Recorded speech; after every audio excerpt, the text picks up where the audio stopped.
Oscar, గ్రామీ మరియు golden globe వంటి ప్రతిష్టాత్మక అవార్డులు అందుకున్న ప్రముఖ సంగీత దర్శకుడు ఏఆర్ రెహమాన్ మరియు ఆయన భార్య సైరా బాను డివోర్స్ తీసుకుంటున్న విషయాన్ని ఏఆర్ రెహమాన్ మంగళవారం అర్ధరాత్రి తన ఎక్స్ అకౌంట్లో ప్రకటించారు. వీళ్ళిద్దరూ విడాకులు తీసుకుంటున్న విషయం ఇప్పుడు దేశవ్యాప్తంగా చర్చనీయాంశమైంది. దీనికి సంబంధించి వారిద్దరి తరపున న్యాయవాది అయినటువంటి వందనా షా నవంబర్ 19న ఒక ప్రకటన విడుదల చేశారు. పెళ్ళైనటువంటి చాలా ఏళ్ల తర్వాత సైరా ఆమె భర్త ఏఆర్ రెహమాన్ వీరిద్దరూ విడిపోవాలనే కఠిన నిర్ణయం తీసుకున్నారు. వీరు తమ విడాకులకు కారణాన్ని వివరిస్తూ రిలేషన్షిప్లో ఎమోషనల్ టెన్షన్ కారణంగా ఇద్దరు ఈ నిర్ణయానికి వచ్చారు. ఒకరిపై మరొకరికి ప్రేమ ఉన్నప్పటికీ ఉద్రిక్తతలు, ఇబ్బందులు వారి మధ్య అధిగమించలేని దూరాన్ని సృష్టించాయని ఆ ప్రకటనలో తెలిపారు. దీనిపై ఏఆర్ రెహమాన్ గారు స్పందిస్తూ, మా వైవాహిక బంధం 30 ఏళ్లకు చేరుతుందని ఆశించాం, కానీ అనుకోని విధంగా ముగింపు పలకాల్సి వచ్చింది. పగిలిన హృదయాల బరువుకు దేవుని సింహాసనం కూడా వణుకుతుంది. పగిలిన ముక్కలు మళ్ళీ యథాతథంగా అతుక్కోలేవు, కానీ ఈ భగ్నంలో అర్థాన్ని మేము వెతుక్కుంటాం. ఇలాంటి క్లిష్ట పరిస్థితుల్లో స్నేహితులు మా వ్యక్తిగత గోప్యతను అర్థం చేసుకున్నందుకు ధన్యవాదాలు అని ఆయన తెలిపారు. విడిపోవాలనే నిర్ణయం చాలా బాధతో కూడుకున్నదని, జీవితంలోని క్లిష్ట దశ నుంచి బయటికి రావడానికి వారి ప్రైవసీని గౌరవించాలని భార్యాభర్తలిద్దరూ కూడా ప్రజలను అభ్యర్థించారు. సైరా బాను రెహమాన్లు 1995లో వివాహం చేసుకున్నారు. వారికి 3 సంతానం, 2 కూతుళ్ళు ఖతీజా మరియు రహీమా, కొడుకు అమీన్. వీళ్ళిద్దరూ విడాకులు తీసుకుంటున్నట్లుగా మంగళవారం రోజు ప్రకటించిన తర్వాత కొన్ని గంటలకే ఏఆర్ రెహమాన్ దగ్గర బాస్ గిటారిస్ట్గా పనిచేస్తున్నటువంటి లేడీ అసిస్టెంట్ మోహిని డే కూడా తన భర్తకు విడాకులు ఇస్తున్నట్లు సోషల్ మీడియా ద్వారా వెల్లడించింది. దీంతో ఈ 2 విడాకులకు ఏమైనా సంబంధం ఉందా అన్న చర్చ ఇప్పుడు సోషల్ మీడియాలో మొదలైంది. దీనిపై వాళ్ళు హైర్ చేసుకున్నటువంటి లాయర్ వందనా షా స్పందిస్తూ, ఈ 2 జంటల విడాకులకు ఎటువంటి సంబంధం లేదు, 2 విడాకులు వేరు అని అన్నారు. సైరా రెహమాన్ ఇద్దరు స్వచ్ఛందంగా విడిపోవాలని నిర్ణయించుకున్నారు. నెక్స్ట్ ఏం చేయాలనేది ఇంకా నిర్ణయం తీసుకోలేదు. ఈ నిర్ణయం వాళ్ళు అంత ఈజీగా తీసుకున్నది కాదు. వీళ్ళిద్దరూ కూడా రియాలిటీకి ప్రయారిటీ ఇచ్చే వ్యక్తులు కాబట్టి వారి పెళ్లి బంధాన్ని కూడా తక్కువగా చేసి చూడలేమని వందనా షా గారు తెలిపారు. అయితే వీళ్ళు విడాకులు ఎందుకు తీసుకున్నారనే విషయం ఇంకా ఎవరికి తెలియదు, కానీ కొంతమంది సెలబ్రిటీలు విడాకులు ఎక్కువగా ఎందుకు తీసుకుంటారు అనే ప్రశ్నలపై లాయర్ వందనా షా ఒక పోడ్కాస్ట్ షోలో స్పందిస్తూ, సెలబ్రిటీలంతా కూడా తమ బిజీ షెడ్యూల్, వాళ్ళ ఇంట్లోని సొంత కుటుంబానికి సమయం ఇవ్వకపోవడం, ఎప్పుడు కూడా పనికే ప్రాధాన్యత ఇవ్వడం, ఫ్యామిలీ కంటే ప్రొఫెషనల్ లైఫ్కే ప్రాధాన్యత ఇవ్వడం వంటి ప్రధాన కారణాలు ఉండవచ్చు అని ఆమె చెప్పుకొచ్చారు. ఇప్పుడు ఏఆర్ రెహమాన్, సైరా బాను విడాకుల గురించి ప్రపంచమంతా మాట్లాడుకుంటుంది, కానీ గతంలో చాలా మంది సెలబ్రిటీలు ఎన్నో ఏళ్లుగా ఉన్న తమ వైవాహిక జీవితానికి ముగింపు పలికారు. అందులో ప్రపంచ కుబేరుడు, అమెజాన్ అధిపతి జెఫ్ బెజోస్ తన భార్య వెకంజీ స్కాట్, వీరిద్దరూ దాదాపు 25 ఏళ్లు వారి దాంపత్య జీవితానికి 2019లో ముగింపు పలికారు. భర్త నుంచి విడాకులు తీసుకున్న మెకంజీ స్కాట్ కు బెజోస్ నుంచి $38.3 బిలియన్ వివాహ భరణంగా తీసుకున్నారు. ఇది ప్రపంచంలోనే అత్యంత కాస్ట్లీయెస్ట్ విడాకులను చెప్పవచ్చు. అలాగే మీరు చూసినట్లయితే మైక్రోసాఫ్ట్ వ్యవస్థాపకుడైనటువంటి బిల్ గేట్స్, అతని భార్య మెలందీ గేట్స్ 2021లో తమ 27 సంవత్సరాల వివాహ జీవితం తర్వాత వీళ్ళిద్దరూ విడాకులు తీసుకున్నారు. అలాగే ప్రపంచ రిచెస్ట్ పర్సనాలిటీ అయినటువంటి ఎలన్ మస్క్ తన కాలేజ్ ఫ్రెండ్ అయినటువంటి జస్టిన్ విల్సన్ తో మొదటి ప్రేమ వివాహం చేసుకుని వీరికి 5 పిల్లలు జన్మించిన తర్వాత 2008లో జస్టిన్ నుంచి విడిపోయాడు. ఆ తర్వాత మళ్ళీ ఎలన్ మస్క్ ఇంగ్లీష్ నటి అయినటువంటి తలులా రిలేతో 2010లో రెండో వివాహం చేసుకున్నాడు. ఆ తర్వాత మళ్ళీ 2016లో విడిపోయారు. ఆ తర్వాత మళ్ళీ తిరిగి 2016లో అమెరికన్ నటి అయినటువంటి అంబర్ హార్డ్ తో డేటింగ్ ప్రారంభించాడు. కానీ వీరిద్దరూ కూడా 1 సంవత్సరం తర్వాత మళ్ళీ విడిపోయారు. అలాగే 2020లో వివాహం చేసుకున్న టీమిండియా బౌలర్ హార్దిక్ పాండ్యా తన భార్య నటాషా స్టాంకోవిచ్ ఈ సంవత్సరమే తమ 4 ఏళ్ల దాంపత్య జీవితం అనంతరం వీరిద్దరూ విడిపోవడానికి నిర్ణయం తీసుకున్నామని భార్య నటాషా స్టాంకోవిచ్తో వీరిద్దరూ విడిపోతున్నట్లు ఇన్స్టాగ్రామ్లో పోస్ట్ చేశారు. అదేవిధంగా టీమిండియా క్రికెటర్ శిఖర్ ధావన్ మరియు తన భార్య ఆయిషా ముఖర్జీ వీరిద్దరూ 2012 అక్టోబర్లో వివాహం చేసుకుని తమ 11 ఏళ్ల వివాహ బంధం తర్వాత 5 అక్టోబర్ 2023న విడాకులు తీసుకున్నారు. ఢిల్లీలోని స్థానిక కోర్టు శిఖర్ ధావన్కు ఆయిషా ముఖర్జీ నుండి విడాకులు మంజూరు చేసింది. అలాగే బాలీవుడ్ నటుడు సైఫ్ అలీ ఖాన్ తను అమృతా సింగ్ అనే బాలీవుడ్ నటిని ప్రేమించి పెళ్లి చేసుకున్నాడు. 13 ఏళ్ళు కలిసి ఉన్న ఈ జంట పరస్పర అంగీకారంతో విడిపోయారు. ఆ తర్వాత ఇతను కరీనా కపూర్ని వివాహం చేసుకున్నాడు. అలాగే బాలీవుడ్ నటుడు అర్జున్ రాంపాల్ ఇండియన్ మోడల్ మరియు నిర్మాత మెహర్ జేసియాను 1998లో పెళ్లి చేసుకున్నాడు. వీరిద్దరు అనుకోని కారణాల వలన 2019లో విడిపోయారు. బాలీవుడ్ గ్రీకు వీరుడుగా పిలువబడే హృతిక్ రోషన్ ప్రముఖ ఇంటీరియర్ డిజైనర్ సుసేనా ఖాన్ను 2000 సంవత్సరంలో పెళ్లి చేసుకుని 2014లో విడాకులు తీసుకున్నాడు. బాలీవుడ్ హీరోయిన్ మలైకా అరోరా సల్మాన్ ఖాన్ సోదరుడు అర్బాన్ ఖాన్ను ప్రేమ వివాహం చేసుకుంది. 18 ఏళ్ళు కలిసి ఉన్న ఈ జంట 2017లో విడిపోయింది. అలాగే మన టాలీవుడ్లో కూడా నాగ చైతన్య సమంత 2017లో ప్రేమ వివాహం చేసుకున్న ఈ జంట పరస్పర అంగీకారంతో అక్టోబర్ 2021లో విడిపోయారు. ఇలా చెప్పుకుంటూ పోతే ఇంకా చాలా మంది సెలబ్రిటీలు ఉన్నారు వైవాహిక బంధంలో ఏళ్ల తరబడి ఉండి కూడా చివరికి విడాకులు తీసుకునేటువంటి పరిస్థితి ఏర్పడింది వారికి. ఇప్పుడేమో లేటెస్ట్ గా మేము విడాకులు తీసుకోబోతున్నామని ఏఆర్ రెహమాన్ మరియు తన భార్య సైరా బాను ప్రకటించారు. ఈ విషయాన్ని కొంతమంది ఏమంటున్నారంటే ముస్లింలో విడాకులు తీసుకోవడం అనేది కామనే అండి అని చాలా వ్యంగ్యంగా కూడా మాట్లాడుతున్నారు. మరి కొంతమంది ఏమో 29 సంవత్సరాలు తమ వైవాహిక బంధంలో 3 పిల్లలు ఉన్న తర్వాత కూడా వీరు విడాకులు తీసుకోవడం అనేది వీరి బలుపు కాక మరేంటని మరికొంతమంది అంటున్నారు. మరి అలా అయితే నేను ఇంతవరకు చెప్పినటువంటి సెలబ్రిటీలంతా ఏ మతాన్ని ఫాలో అవుతున్నారండి? వాళ్ళు కూడా సెలబ్రిటీలే కదా. అయితే ఇక్కడ మనం ఒక విషయం గుర్తుపెట్టుకోవాలి. సమాజంలో ఒక స్థాయిలో ఉన్నటువంటి వారు ఎవరు కూడా బలుపుగా విడాకులు తీసుకోరు. వారి వెనక ఏదో ఒక బలమైనటువంటి కారణం అనేది ఖచ్చితంగా ఉంటుంది. ఎందుకంటే ఎంతో కష్టపడి ఎంతో పరిశ్రమ చేసి ఒక స్థాయికి వచ్చిన తర్వాత తన గురించి సమాజం చెడుగా మాట్లాడాలని ఏ వ్యక్తి కూడా కావాలని కోరుకోడు కదా. ఇక్కడ మన సమస్య ఏంటి అంటే ప్రాబ్లం మనది అయితే ఒకలా ఆలోచిస్తాము, ఇతరులదైతే ఇంకోలా ఆలోచిస్తాం. కాబట్టి మనకు ఎప్పుడు కూడా మన తప్పు కనిపించదు, ఇతరుల తప్పే మనకు కనిపిస్తుంది. కాబట్టి మనం చెడు అనేది మనలో మనం చూసుకోవాలి, మంచి అనేది ఇతరుల్లో చూడాలి. అప్పుడే మనం ఇతరుల గురించి నెగిటివ్గా మాట్లాడడానికి భయపడతాం కూడా. చూడండి, మ్యారేజ్ అనేది ఒక అగ్రిమెంట్, ఒక బాండింగ్, ఒకరు మరొకరిని అర్థం చేసుకొని కష్ట సుఖాల్లో కలిసి ఉండడం.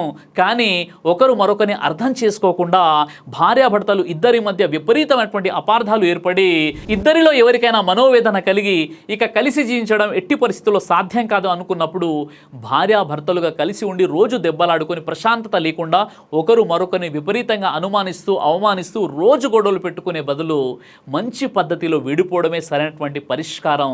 లేదండి వివాహమై 20 సంవత్సరాలు అయిపోయాయి, 30 సంవత్సరాలు అయిపోయాయి అంటే ఇప్పుడు విడిపోకపోతే రాబోయే రోజుల్లో ఇంకా క్లిష్టమైనటువంటి పరిస్థితులు ఏర్పడవచ్చు.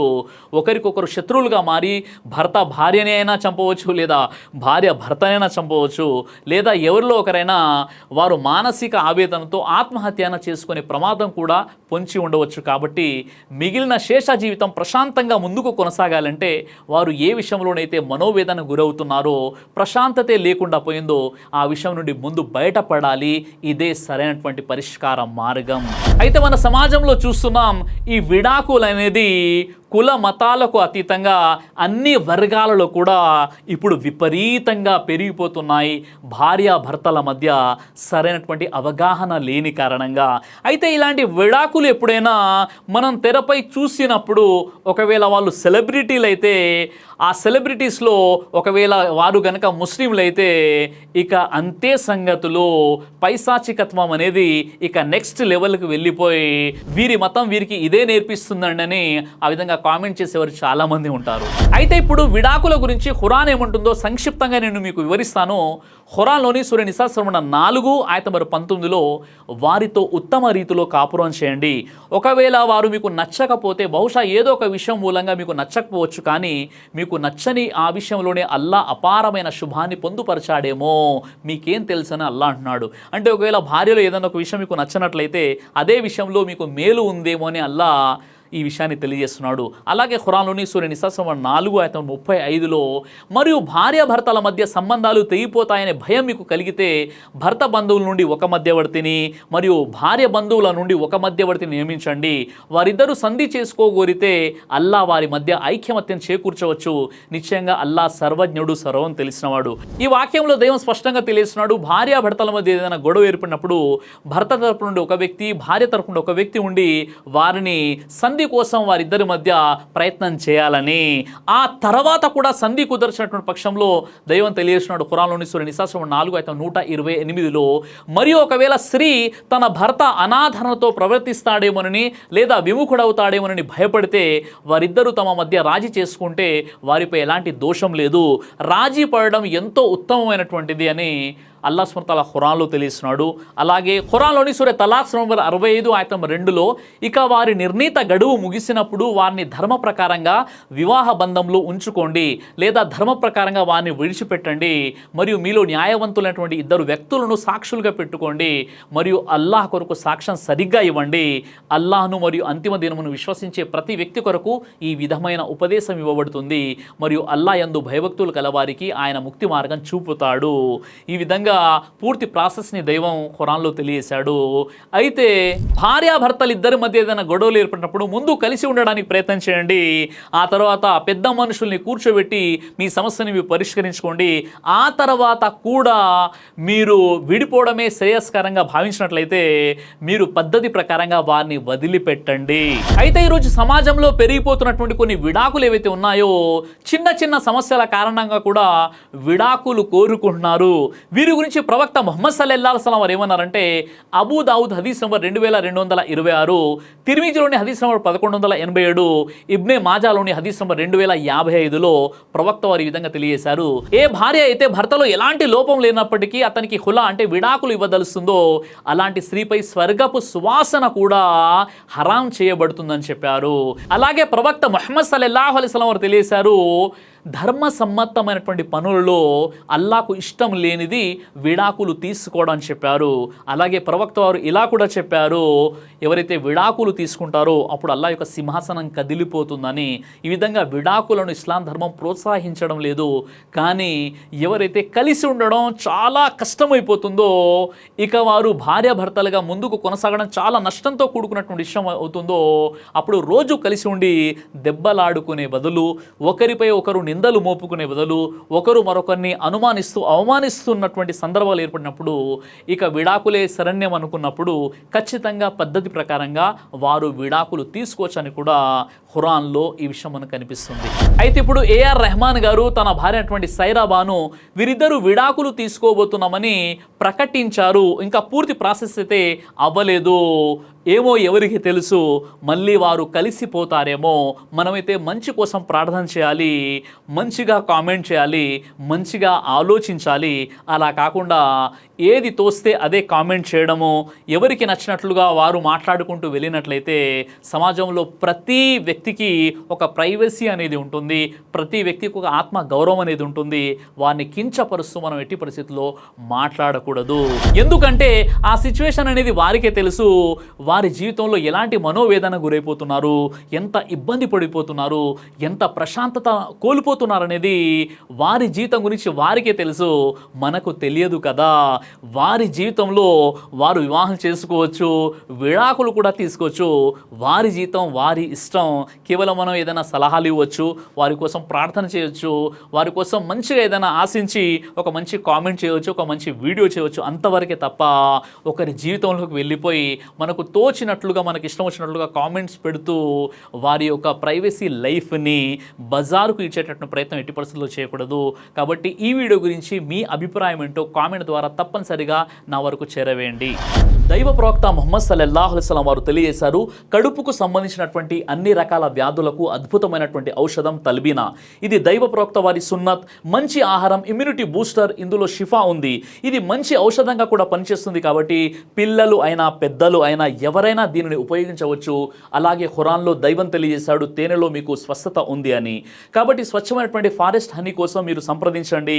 అలాగే పురుషుల కోసం ప్రత్యేకంగా తయారు చేయబడినటువంటి షాహీ హల్వా, ఇది లైంగిక సమస్యలను దూరం చేసి శృంగార సామర్థ్యాన్ని పెంచుతుంది, మీ దాంపత్య జీవితంలో మంచి అనుభూతినిస్తుంది. ఇందులో ఎలాంటి సైడ్ ఎఫెక్ట్స్ లేవు. ఇది కంప్లీట్గా హెర్బల్ ప్రొడక్ట్స్తో తయారు చేయబడినటువంటిది. కాబట్టి స్క్రీన్పై కనిపిస్తున్నటువంటి ఈ నెంబర్స్కి కాల్ చేసి మీరు ఇప్పుడే ఈ ప్రొడక్ట్స్ని ఆర్డర్ చేసుకోవచ్చు. కొరియర్ ఫెసిలిటీ కూడా ఉంది. ఆలస్యం ఎందుకు, వెంటనే ఆర్డర్ చేయండి.